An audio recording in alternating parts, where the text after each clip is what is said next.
Hello दोस्तों, welcome back to the channel. And आज मैं आपको एक्सप्लेन करने वाली हूँ चैप्टर नंबर 8 एग्रीकल्चर सेक्टर। हम इसका short, quick and precise revision करने वाले हैं। तो चलिए स्टार्ट करते हैं।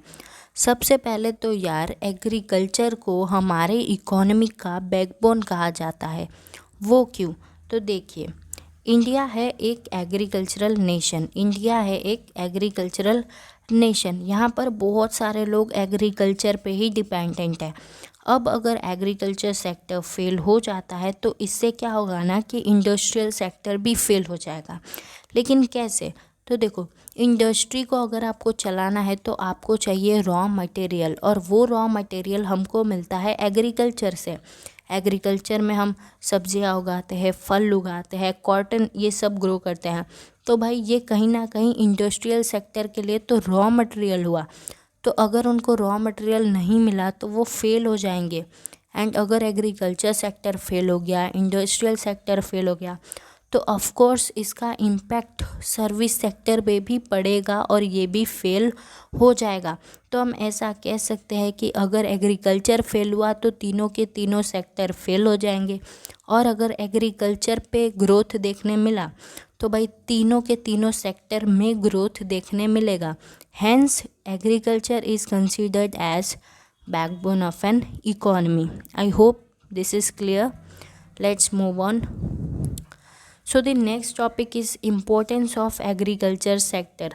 एग्रीकल्चर सेक्टर का क्या इम्पोर्टेंस है हमारे देश में? आखिर क्यों हम एग्रीकल्चर सेक्टर पे इतना ध्यान दे रहे हैं? क्यों हमारे देश में अभी भी खेती करी जाती है? तो सबसे पहला पॉइंट है नेशनल इनकम। देखिए, एग्रीकल्चर हमारे नेशनल इनकम में बहुत बड़ा कंट्रीब्यूशन रखता है। पहले एकदम शुरुआत की बात करें तो यार बहुत सारे लोग एग्रीकल्चर करते थे, इसीलिए तब 53.1% नेशनल इनकम कहाँ से आता था? एग्रीकल्चर से आता था। लेकिन अब ये गिर के हो गया है 13.9%। और ये इसलिए हुआ है क्योंकि अब लोग एग्रीकल्चर सेक्टर से निकलकर सर्विस सेक्टर में काम कर रहे हैं, इंडस्ट्रियल सेक्टर में काम कर रहे हैं, तो इसलिए ये गिर गया है। लेकिन अभी भी एग्रीकल्चर सेक्टर एक बहुत बड़ा कंट्रीब्यूशन दे रहा है, तो इसलिए ये बहुत इम्पोर्टेंट है। दूसरा है एम्प्लॉयमेंट। देखो, वही बात आती है, एग्रीकल्चर शुरुआत में बहुत सारे लोगों को एम्प्लॉयमेंट दे रहा था। इवन एम्प्लॉयमेंट, जो अनएम्प्लॉयमेंट का प्रॉब्लम है उसको अगर हमें सॉल्व करना है तो सभी एक्सपर्ट्स ये कहते हैं कि हमको एग्रीकल्चर पे ही ध्यान देना होगा। तो इससे हमको ये पता चलता है कि एग्रीकल्चर बहुत अच्छे से और बहुत सारे लोगों को एम्प्लॉयमेंट दे सकता है। तो शुरुआत में तो ये 58% लोगों को एम्प्लॉयमेंट दे रहा था, जो कि गिर के हो गया 49%। फिर भी ये बहुत इम्पोर्टेंट है, बिकॉज अगर हम एग्रीकल्चर करना बंद कर दे तो 49% लोग बेरोजगार हो जाएंगे। तो सोचो, ठीक है। तीसरा है एक्सपोर्ट इनकम। अब देखो, जब हम एग्रीकल्चर करते हैं तो हम बहुत सारा कुछ एक्स्ट्रा उगा लेते हैं, तो हम उन एक्स्ट्रा चीज़ों का एक्सपोर्ट करते हैं दूसरे दूसरे कंट्री में, और वहाँ से हमको मिलता है फॉरेन एक्सचेंज, हमको पैसा मिलता है। एंड उसके हेल्प से अगर हमको कुछ चाहिए होगा जो हमारे देश में नहीं बनता है तो वो हम ख़रीद लेंगे, इम्पोर्ट करवा लेंगे। तो शुरुआत में देखा जाए तो 70% एक्सपोर्ट इनकम एग्रीकल्चर की वजह से आता था, जो कि गिर के हो गया है 14.2%। येट बहुत इम्पोर्टेंट है और ये भी बहुत बड़ा नंबर है। देन है फोर्थ, लिविंग स्टैंडर्ड। देखो, हमारे देश भारत देश की बात करें तो पॉपुलेशन बहुत तेज़ी से बढ़ रहा है। एंड सभी लोगों की एक डिमांड तो होती है यार, खाने की। और वो खाने की डिमांड हम कहाँ से पूरी करते हैं? ऑफ कोर्स एग्रीकल्चर से। हम कहाँ से ग्रेन लाएंगे, कहाँ से फ्रूट्स लाएंगे, कहाँ से वेजिटेबल्स लाएंगे? सब कुछ हम एग्रीकल्चर से ही लाते हैं। लेकिन एग्रीकल्चर कभी भी अपना मुंह नहीं मोड़ता है, वो हमेशा हमको हर चीज़ प्रोवाइड करने के लिए रेडी रहता है। आप ऐसा तो नहीं है कि कभी मार्केट में गए एंड आपको कुछ भी नहीं दिख रहा है, कोई सब्ज़ी नहीं दिख रही, कोई फल नहीं दिख रहा, सब लोग छुट्टी पर है और बोल रहे हैं कि भाई आज खेती से कुछ मिला ही नहीं तो क्या ला के बेचे। ऐसा कभी होता ही नहीं है। आप जब जाओ आपको सब कुछ मिल ही जाएगा। सो एग्रीकल्चर हमारे लोगों की डिमांड को पूरी करने के लिए हमेशा रेडी रहता है और इसी के वजह से लोगों का लिविंग स्टैंडर्ड बहुत अच्छा इम्प्रूव हो रहा है। देन है बेस फॉर इंडस्ट्रियल डेवलपमेंट। जी हाँ, ये जो एग्रीकल्चर है ना, ये इंडस्ट्रीज़ का बेस होता है, इंडस्ट्रीज़ का बेस होता है। क्यों? क्योंकि भाई यही तो रॉ मटेरियल देता है इंडस्ट्रीज़ को, तो हुआ ना ये इसका बेस। सो आई होप आपको इम्पोर्टेंस भी क्लियर है। Now moving to the next topic, causes of low productivity of agriculture. देखो, एग्रीकल्चर से हम जितना प्रोडक्शन कर सकते थे हम उतना कर नहीं पाए हैं। एग्रीकल्चर की प्रोडक्टिविटी बहुत कम है, लेकिन क्यों, क्या कारण है इसके? तो वही कारण हम पढ़ेंगे। सबसे पहला कारण है institutional factors, land revenue collection system. तो पहले यार जब ब्रिटिशर्स ने अपने को गुलाम करके रखा था तब बहुत सारा सिस्टम चलता था, जैसे कि रियायतवारी सिस्टम, महलवारी सिस्टम, ज़मींदारी सिस्टम, ये सारा सिस्टम चलता था। अब इसमें क्या करते थे ज़मींदार लोग कि किसानों से खेती करवाते थे एकदम जम के। किसान अपना खेती कर रहा है और जब उन लोगों ने सामान उगा दिया, कोई चीज़ उगा दी, तो ये ज़मींदार लोग क्या करते थे, सारा का सारा खुद ले लेते थे और एकदम थोड़ा सा उनके लिए छोड़ते थे। वो बेचारे किसान ना उसको बेच पाएंगे ना कुछ, बस वो अपना पेट भर पाते थे और कभी कभार तो वो भी नहीं। तो इन सब सिस्टम की वजह से एग्रीकल्चर का प्रोडक्टिविटी कम रहा।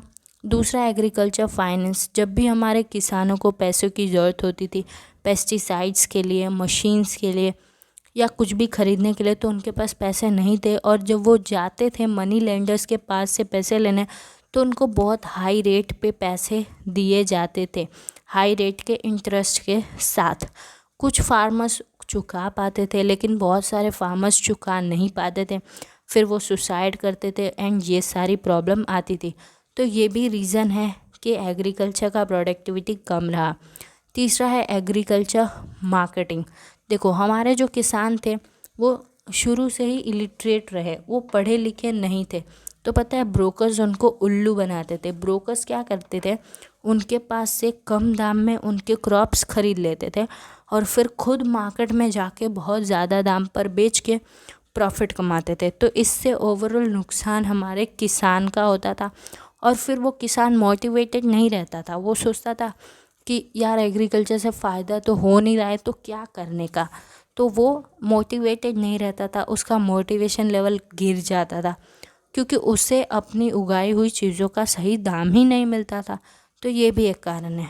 चौथा है रूरल सोशल स्ट्रक्चर। हमारे जो किसान थे भाई वो कम पढ़े लिखे थे, ओके ठीक है, लेकिन वो बहुत ओल्ड ट्रेडिशंस को फॉलो करते थे।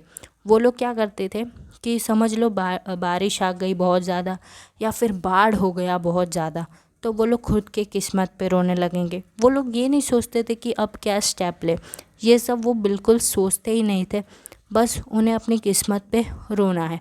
तो ये सब भी एक कारण रहा कि हमारे एग्रीकल्चर का प्रोडक्टिविटी कम हुआ। दूसरा है टेक्नोलॉजिकल फैक्टर्स। देखो, हम है ना पहले बहुत पुरानी टेक्नोलॉजी का इस्तेमाल करते थे, पुराने इक्विपमेंट्स का इस्तेमाल करते थे, जैसे कि प्लो, बुलक, और हम ट्रैक्टर्स का तो बिल्कुल यूज़ ही नहीं करते थे, ट्रेडिशनल सीड्स का इस्तेमाल करते थे। इन सब की वजह से भी हमारे एग्रीकल्चर का प्रोडक्टिविटी बहुत कम रहा। अदर फैक्टर्स की बात करें तो इसमें पहला है pressure of population.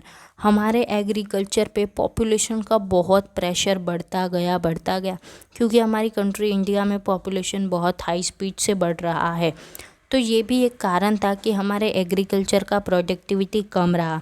Then lack of economic planning. कहीं ना कहीं हमारे गवर्नमेंट की भी गलती रही कि हमारा एग्रीकल्चर फेल हुआ, क्योंकि शुरुआत में जो फर्स्ट 5 ईयर प्लान था उसमें तो गवर्नमेंट ने भाई एग्रीकल्चर सेक्टर पे बहुत ध्यान दिया, लेकिन सेकंड 5 ईयर प्लान से उन्होंने इसे एकदम छोड़ दिया और इंडस्ट्रीज़ पर चले गए, उन्हें सुधारने के लिए चले गए। तो इसकी वजह से क्या हुआ कि एग्रीकल्चर की जो कंडीशन थी वो बद से बदतर हो गई। तो ये भी एक कारण है एग्रीकल्चर के कम प्रोडक्टिविटी का। नाउ अब हम देखते हैं कि हम कैसे एग्रीकल्चर के प्रोडक्टिविटी को बढ़ा सकते हैं। तो देखो, फर्स्ट है कि इंस्टीट्यूशनल मेजर्स। जब हमारे गवर्नमेंट को रियलाइज़ हुआ कि नहीं भाई, अब एग्रीकल्चर बहुत बुरे कंडीशन में आ चुका है, इसे हमें सुधारना है, तो सबसे पहला काम किया गया लैंड रिलेटेड रिफॉर्म्स। जैसा कि हमने पहले भी बात किया कि ज़मींदारी सिस्टम, रैयतवारी, महलवारी, ये सब सिस्टम चलता था जिसकी वजह से फार्मर्स को बहुत नुकसान होता था। तो बहुत सारे कानून बनाए गए इन चीज़ों को रोकने के लिए। दूसरा, किसानों को आसानी से पैसे मिल सकें और वो भी कम रेट ऑफ इंटरेस्ट पे, इसके लिए नाबार्ड की स्थापना की गई। देखो मैं यहाँ लिख देती हूँ नाबार्ड, ओके, इसीलिए नाबार्ड का सेटअप हुआ। तीसरा है improvement in structure of agriculture marketing. Market को भी सुधारा गया, बहुत सारे मार्केट बनाए गए। किसान जो भी प्रोड्यूस करते थे उन्हें क्वालिटी के हिसाब से बांटा गया, बहुत सारे गोदाम बनाए गए। एंड ये जो हमारे किसान थे इनको भी पढ़ाया लिखाया गया, इनको भी बताया गया कि भाई आपके इस चीज़ की क्या प्राइस है, इस चीज़ की क्या प्राइस है, ताकि उन्हें भी कोई उल्लू ना बना दे। तो ये करा गया। Then agriculture research. हमारे किसान तो इतने भी वो नहीं है, इतने पढ़े लिखे कि वो खुद रिसर्च कर लें, इसलिए ये ड्यूटी दी गई नाबार्ड को कि भाई तुम रिसर्च करो और हमारे किसानों को बताओ कि उनके ज़मीन में क्या कमी है। तो नाबार्ड यही करता गया, वो किसानों को बताता गया कि भाई तुम्हारे ये जो खेत है इसमें इसकी कमी है तो तुम ये उगाओ। फिर ऐसे ऐसे मतलब सजेशंस देता था नाबार्ड किसानों को। तो इससे किसानों को बहुत एक्सट्रीम लेवल पे फ़ायदा हुआ। तो ये कुछ इंस्टीट्यूशनल मेजर्स थे जो हमारे गवर्नमेंट ने लिए एग्रीकल्चर की स्थिति को सुधारने के लिए। देन हमने कुछ टेक्नोलॉजिकल मेजर्स लिया, जैसे कि हमने अपने सीड्स को इम्प्रूव किया, हम हाइब्रिड सीड्स इस्तेमाल करने लगे, हम केमिकल वाले फर्टिलाइजर्स इस्तेमाल करने लगे, इरिगेशन फैसिलिटीज़ बढ़ गई, हम नवे नवे मशीन्स का इस्तेमाल करने लगे, पेस्टिसाइड्स करने लगे, सॉइल टेस्टिंग होने लगा। तो इन सब कारणों की वजह से एग्रीकल्चर की प्रोडक्टिविटी बढ़ी। देन कुछ अदर मेजर्स भी हैं। तो सबसे पहले तो ये जो एग्रीकल्चर करने वाले किसान थे उनको एजुकेट करा गया, उनको पढ़ाया गया, उन्हें सब कुछ समझाया गया कि भाई आपको कैसे काम करना चाहिए, आपको खुद भी मोटिवेटेड रहना चाहिए काम करने के लिए, ये सब उनको पढ़ाया गया। देन उन्हें ये बताया गया कि आप सिर्फ एग्रीकल्चर ना करें, कैटल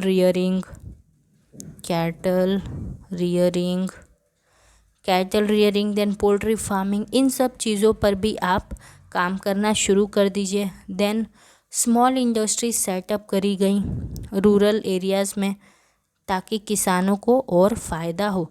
तो ये कुछ अदर मेजर्स लिए गए ताकि हमारे जो किसान हैं उनकी स्थिति सुधरे और जो खेत है उसका भी स्थिति सुधरे। फाइनली यहाँ पर 2 लास्ट टॉपिक है, देख लो आप, एंड ये दोनों आपस में जुड़े हुए हैं तो ध्यान से समझना। पहले हमारे एग्रीकल्चर में है ना, हम बहुत ट्रेडिशनल चीज़ों का इस्तेमाल करते थे, ट्रेडिशनल सीड्स, सिंपल प्लो, बुलक्स, इन सब का इस्तेमाल करते थे। तो हमारे एग्रीकल्चर का प्रोडक्टिविटी बहुत कम था। लेकिन 1966 के बाद हमने मॉडर्न एग्रीकल्चर करना शुरू किया।